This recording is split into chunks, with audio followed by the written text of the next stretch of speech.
আমার মতো আর কে কে আছো যারা ঝিঙে খেতে পছন্দ করো না? তারা হাত তোলো দেখি। তোমাদের জন্য একটা গুড নিউজ এনেছি গো।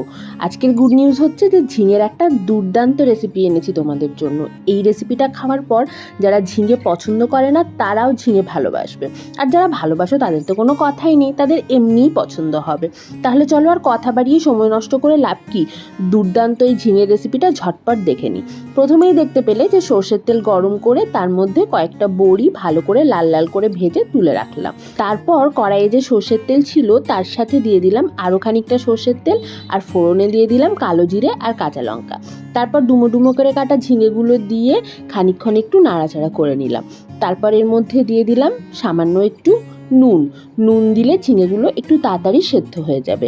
নুন দিয়ে একটু নাড়াচাড়া করার পর ঢাকা চাপা দিয়ে এটাকে রান্না করব মোটামুটি মিনিট 4 থেকে 5, অবশ্যই মিডিয়াম টু লো ফ্লেমে। তারপর দেখা যাবে যে ঝিঙেগুলো মোটামুটি অর্ধেকটার ওপর সেদ্ধ হয়ে গেছে। তখন সামান্য একটু গরম জল দেবো এর মধ্যে। তারপর আরও খানিকক্ষণ এটাকে রান্না করব যতক্ষণ না এটা পুরোপুরি সেদ্ধ হয়। ততক্ষণ একটা মশলা বানিয়ে নিই। মশলার জন্য নিয়ে নিচ্ছি 1.5 চামচের মতো পোস্ত, 1/4 চামচের মতো কালো জিরে আর 1.5 চামচের মতো কালো সর্ষে। সামান্য একটু নুন দিলাম। তারপর এটাকে প্রথমে ড্রাই পেস্ট করে নেব। এখন জল দিচ্ছি না কিন্তু, আর নুন দিলাম যাতে সর্ষেটা তেতো না হয়ে যায়। দেখো এখন শুকনো গুঁড়ো করে নেওয়ার পর এর মধ্যে দিয়ে দিচ্ছি কয়েক কোয়া রসুন আর 2টো কাঁচা লঙ্কা।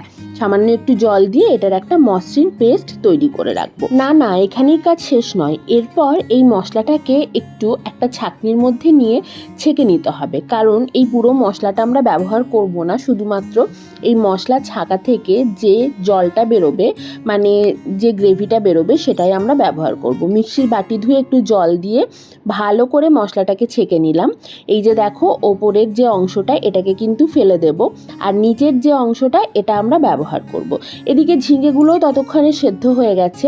এখন ঢাকনা খুলে আমরা যে মশলা ছাঁকা জলটা রেখেছিলাম সেটা এর মধ্যে দিয়ে দিলাম, আর তারপর দিয়ে দিলাম 2টো বাতাসা মিষ্টির জন্য। যদি তোমরা কেউ মিষ্টি একটু কম খাও তাহলে বাতাসাটা কম দিতে পারো।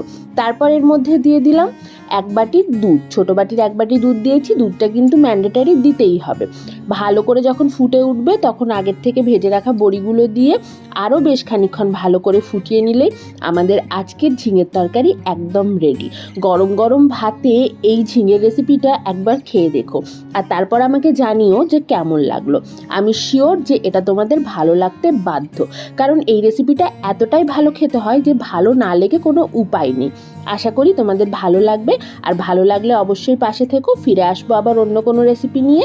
চলো আজ এটুকুই, টাটা।